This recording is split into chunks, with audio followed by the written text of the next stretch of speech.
Hey everybody, this is Noodle, and this is Tiny, and this is Tiny's belly. And I thought since it's nice out, we would talk travel palettes and plein air painting, and I have some interesting ones that maybe you haven't seen before, or maybe you've had questions about. So yeah, let's take a look at what we're doing today.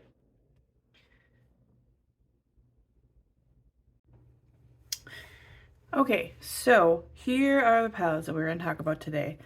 And we're going to start with this one. And you might have seen this one before. I've done a video on it, and I know that Lindsay the Frugal Crafter's done a video on it. This is the Jerry Q palette, and it is, in my opinion, the least weird of the palettes we're gonna talk about today. This is full of my core paints. This is the only palette that I actually have my core paints in. And I actually really like taking them around in this palette because the wells are deep enough that even if it's a little sticky, like these kind of stay a little tacky, but because the wells aren't full, it doesn't get everywhere.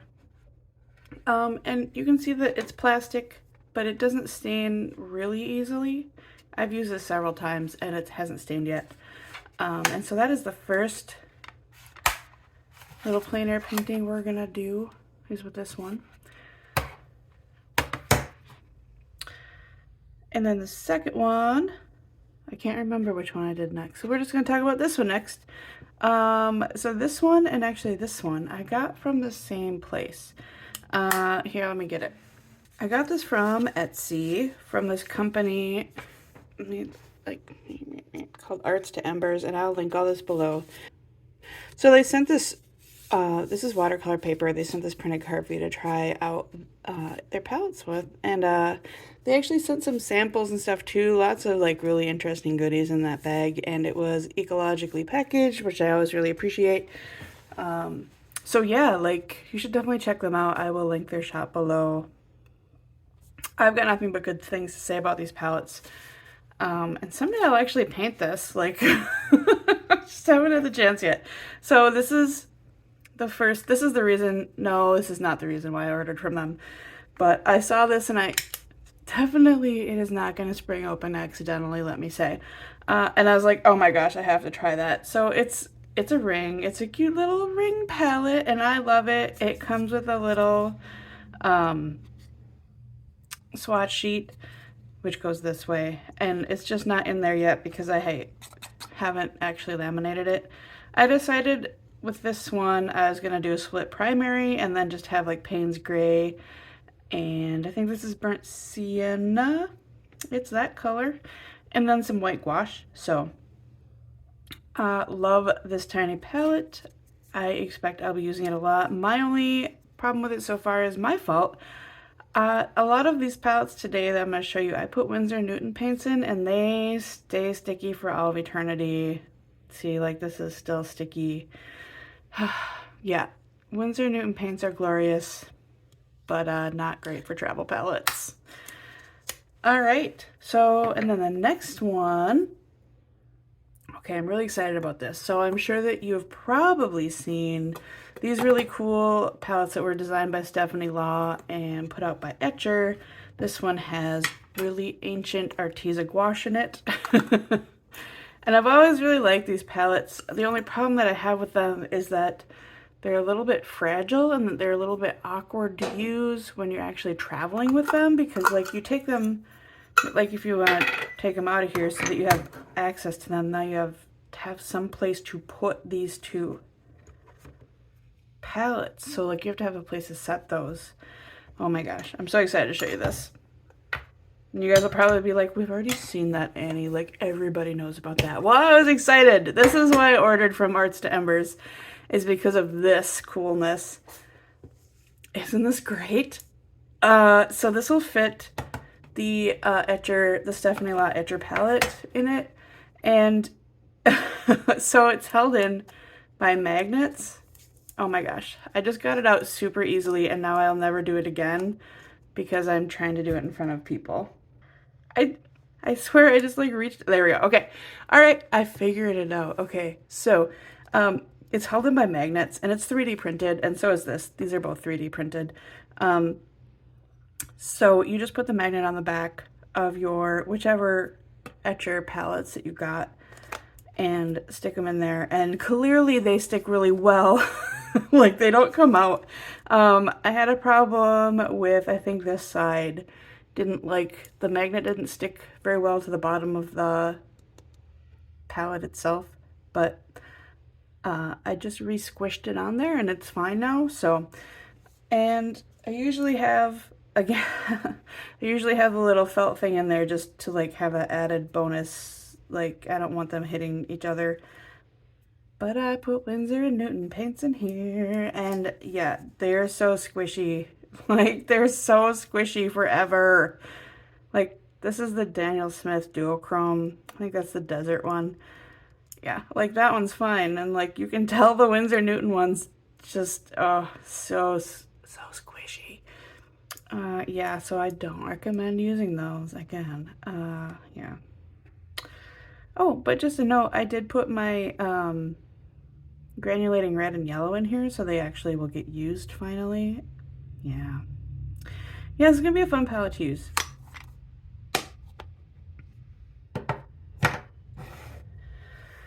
And then this one, I know I just did a video on this lately, and I wanted to bring it out again because, you know, different people see different videos, and this palette was super fun, and it was sent to me by my friend Miranda at Alkali Creek Art, and I will link her channel below. And so she sent me this adorable pill case with this adorable critter, and yeah, there is a video, you know, back yonder, if you want to watch it in my channel's history, where I just made this. I attached this little binder clip on here using some epoxy sculpt, which is holding strong, not coming off at all.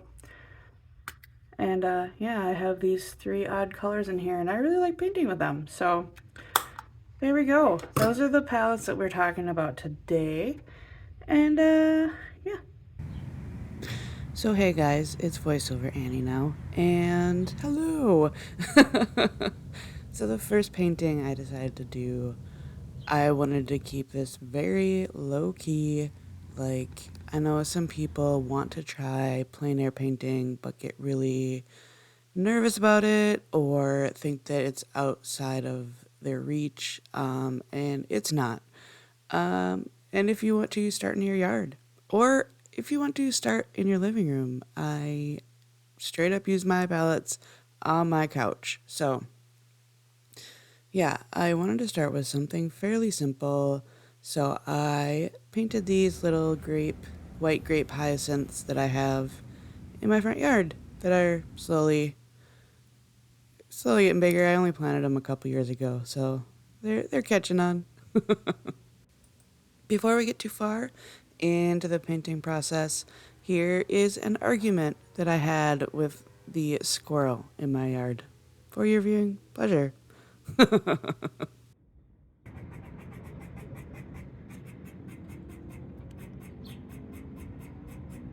This is my yard, squirrel.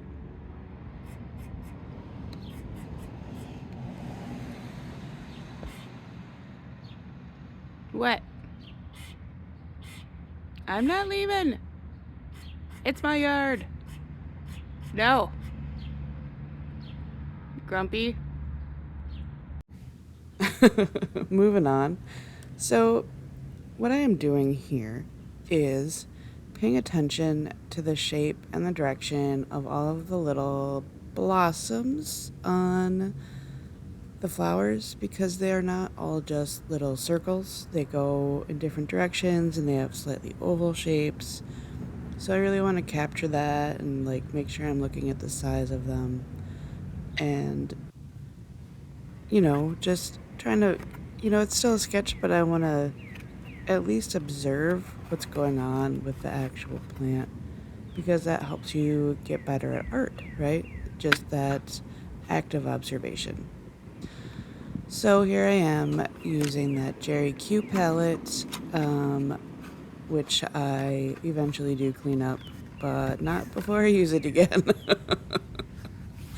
And the sketchbook that I am about to paint in is actually the sketchbook that I made for myself. And I I am using this completely horrible broken water brush because I don't have any nice ones. Like my cat bit one of them and I lost the other one. So I have to keep using these lousy ones. Um, when I'm doing more serious plein air painting this summer, which I plan on doing, I will probably just use like a water container and some travel brushes. So, all right, back to the sketchbook that I'm using. If you look closely, you will notice that there is something wrong with this paper right away. It is watercolor paper, and it's actually really nice watercolor paper. Unfortunately, it's also really, really old watercolor paper, so the sizing is absolutely gone. So when you paint on it, it just immediately sinks into the paper. It's such a weird experience. And as I've said in other videos where I use a sketchbook, it's my bad for not checking the paper before I made a sketchbook out of it. And this sketchbook is a little bit motley anyways. Like I put a bunch of different kinds of paper in it. So, and I can still use gouache just fine on these pages, and I can sketch on them, and it's not going to waste. And I have a whole bunch of sheets of this because I bought it on clearance. Yeah. Yeah. So, yeah, this first painting ended up being very, very simplistic because, there was just nothing. No doing. I couldn't make it more complicated. And that's okay. It was nice to just hang out outside and paint in the sun. Like, we have had so many rainy days in a row that it was really, really nice to just get outside and sit in the sunshine and look at the flowers and argue with a squirrel. Like, it's a perfect day. Yeah. Oh, yeah. You see that? How it just spreads like that? Yeah, it's not supposed to do that. Just in case you happen to not paint with watercolor. Yeah. Your watercolor shouldn't just sink into the paper like that. It makes painting with it basically impossible. I, despite that, I still think this painting is just super cute for what it is. And like I said, it was a really nice day to just hang out outside. And if I hadn't done this little painting for this video, I might not have ever noticed how these white hyacinths have little bits of green at the top and how they have little bits of purple, and they're really cute.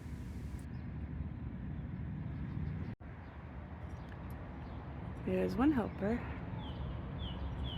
Can you see the other one? Meow meow. Meow meow. There he is. Look at that guy hiding. So I filmed some bits of filling up my palettes, and the reason why I only filmed bits is because some of my palettes were already full. And honestly, because I forgot to film some of them, whatever, So like I said, I made this little ring palette into a split primary, basically. So it has warm and cool of the primary colors. And I feel like this is a really good, if you have trouble seeing the difference between warm and cool colors, it's a lot easier to see when you're setting up the palette yourself, honestly. Like, it's a lot easier to go, oh, I understand. This yellow looks a little bit greener or bluer, and this yellow looks a little bit more orangey. So it's a lot, I think, easier to see. If you've had trouble wrapping your head around, like, how split primary palettes work or how warm and cool colors work, you should try setting up a palette for yourself. It's a lot easier to learn by doing, don't be afraid. And you can still use the paint even if you're like, oh, I put the wrong color there, which, by the way, I definitely do in this palette. When I put the blues in, I put the warm blue where the cool blue should be, and then I have to fix it all, and it's a hot mess. So it's okay. Just make a hot mess. Live life. I shouldn't laugh because I really mean it. I just sound like a goober. And then in the background there, you can kind of see My thought process is, as I was trying to figure out what colors I wanted to put, especially in the etchr mini palette, because that's a lot of choices. But then I used like what I figured out for that palette when I put together this little ring palette, which by the way I love.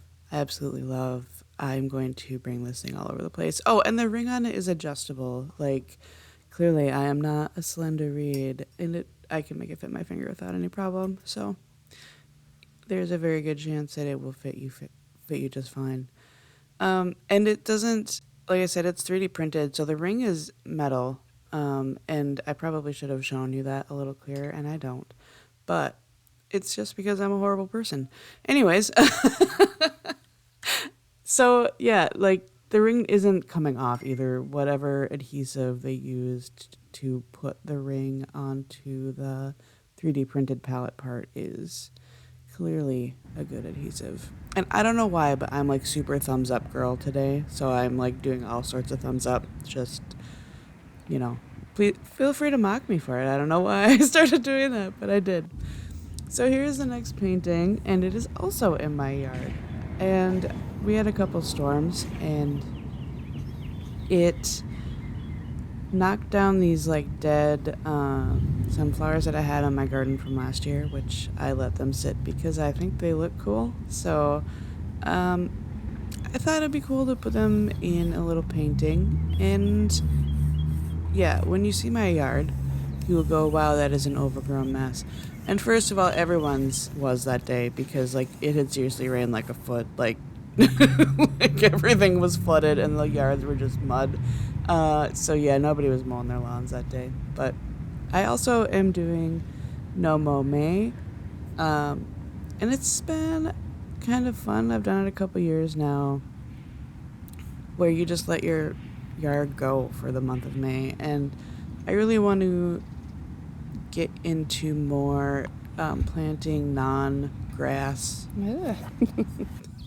I'm a clumsy lady. Look at these pretty dandelions.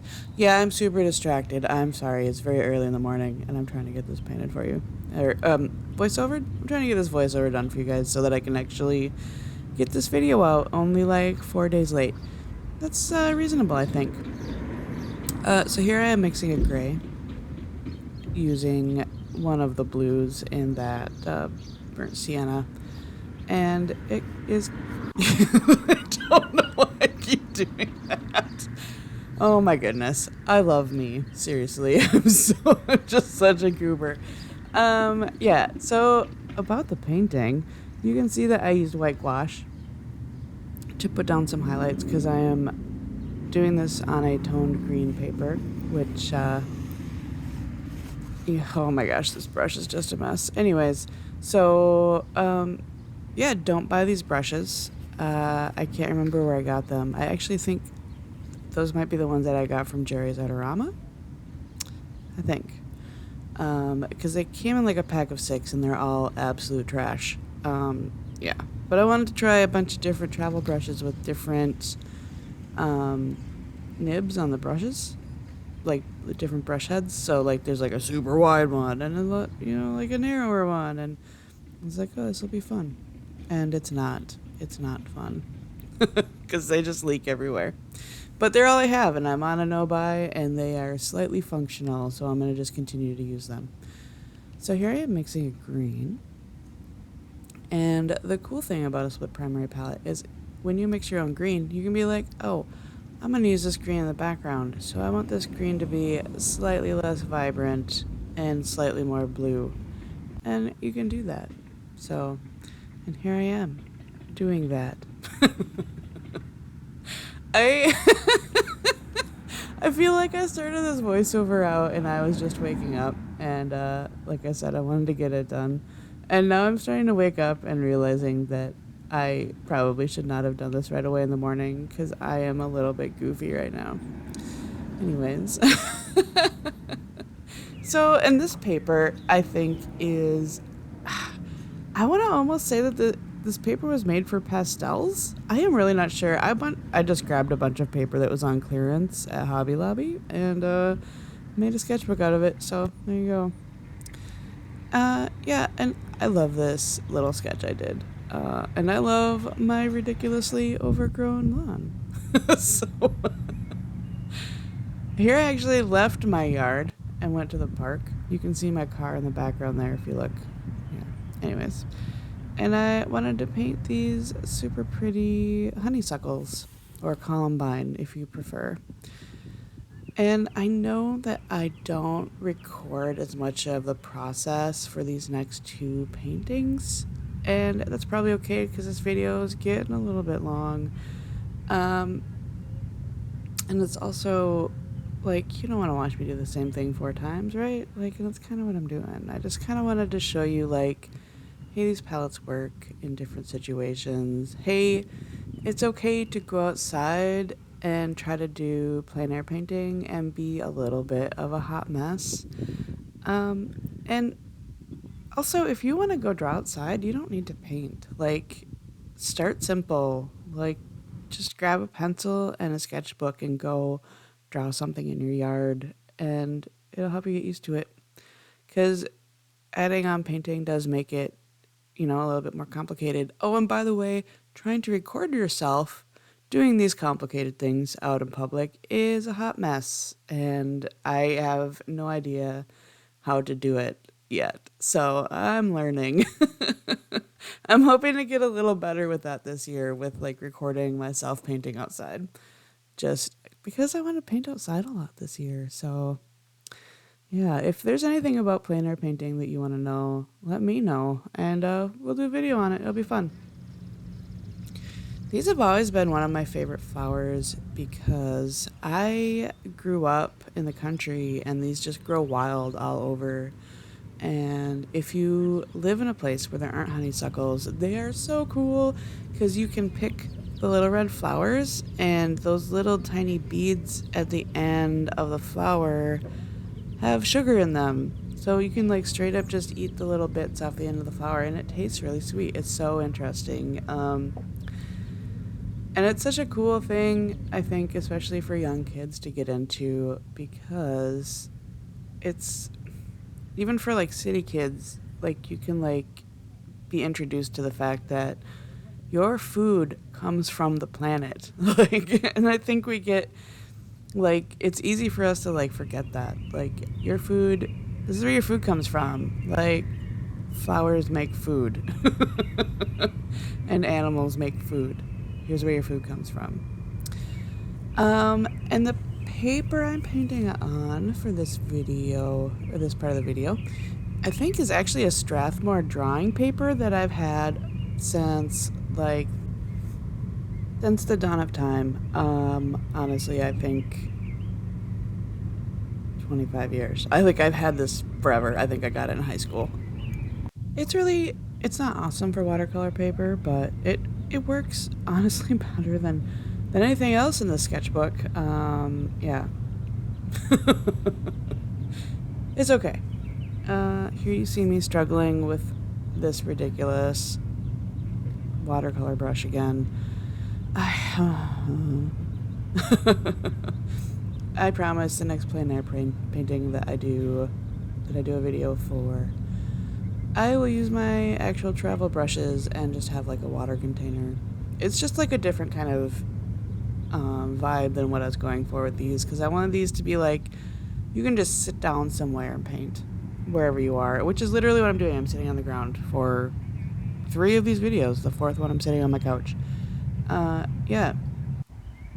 So here's some of the water I mentioned. There's a lot of it. You can see like right out there at the tree line, that's where I did my video where I painted this river earlier this spring. Yeah, so it's under like 4 feet of water right now, at least. Yeah, it's really pretty though. I like looking at floods. I know they're very destructive,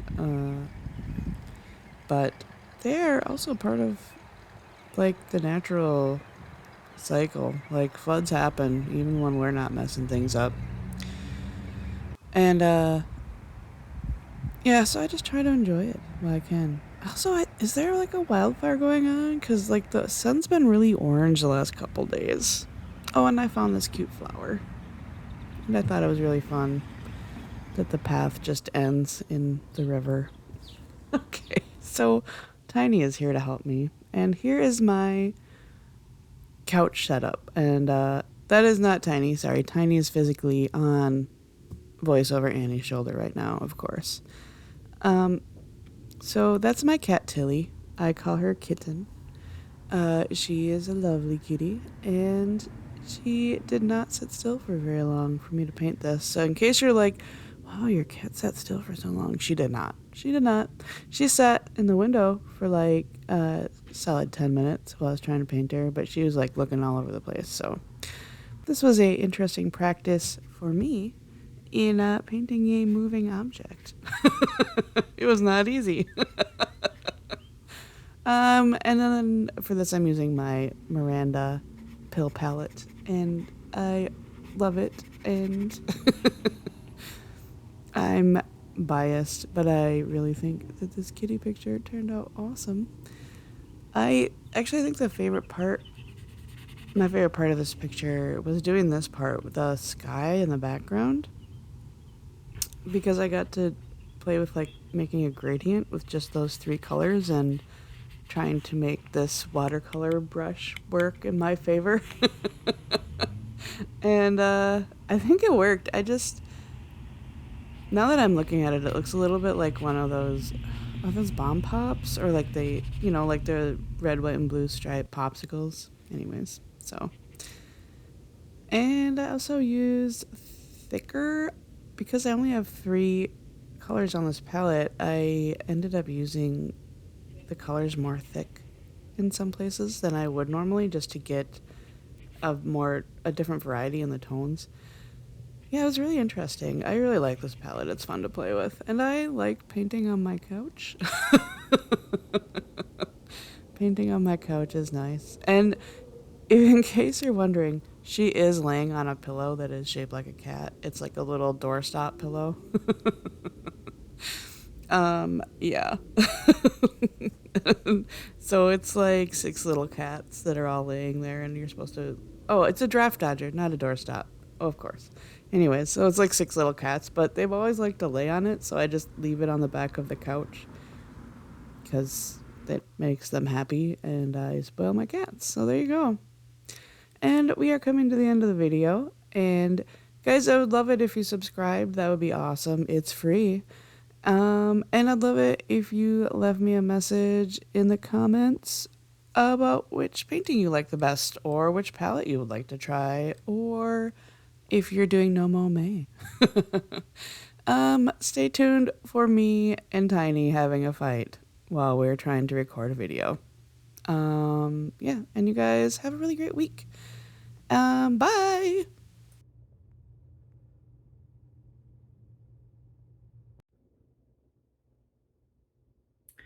Hey everybody, this is Annie Noodle, and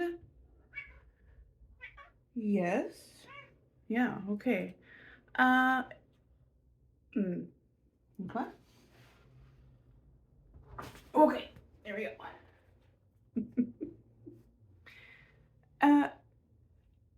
Hey everybody.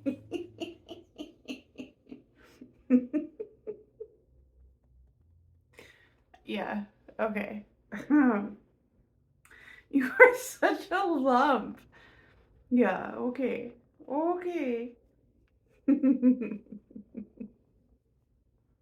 Yeah.